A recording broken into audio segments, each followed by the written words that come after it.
Sir मला काय सांगा की जालना शहरामध्ये सुरक्षेच्या अनुषंगाने पोलीस विभागातर्फे सीसीटीव्ही लावण्यात आलेले आहे. साधारण किती पॉईंटवर आणि किती सीसीटीव्ही आपण लावलेला आहे?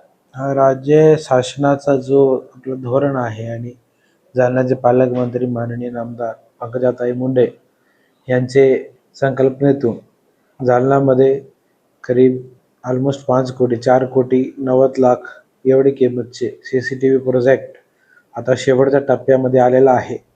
त्यामध्ये 48 मेन पॉईंट सगळे ज्यामध्ये शहराचे एक्झिट पॉईंट मेन चौक कवर होतात. तिकडे 192 कॅमेरा ज्यामध्ये नंबर प्लेट रीडर असो किंवा तुमचे नाईट विजन कॅमेराज असो त्याचा पण समावेश आहे. असे कॅमेरे बसवण्याचं काम सुरू झाला होता आणि जो आता फक्त शेवटच्या टप्प्यामध्ये आहे. काहीच दिवसामध्ये मॅक्सिमम कॅमेरे ऑलरेडी गो लाईव्ह झाले आहेत. पूर्ण प्रोजेक्ट लाईव्ह होतील आणि तो एकदा सुरू झाला की जालनामधली आमचे जो काही गुन्हेगारी असते किंवा घटना घडली त्याला पकडण्यामध्ये किंवा थांबवण्यामध्ये पोलिसाला त्याची चांगली मदत होणार. नागरिकासाठी त्याचा एक कायदा सुव्यवस्था अजून जास्त बळकटी करण्यामध्ये त्याचा 100% प्रभावी योगदान राहणार आहे. जालना शहरात आणि औद्योगिक वसाहत परिसरामध्ये काही बॅग लिफ्टिंगच्या आणि चोरीच्या घटना घडल्या होत्या. तर या कॅमेऱ्यामुळे या घटना ज्या आहेत त्या कमी होण्यास मदत होणार आहे.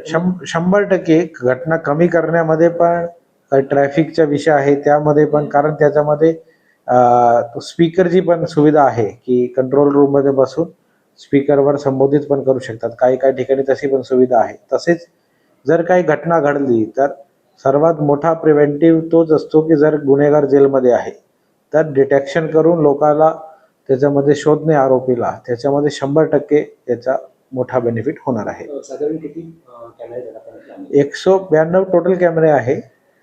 मॅक्सिमम लागली आहे. कुठे काय तार जोडणे असा काही छोटा मोठा काम बाकी आहे.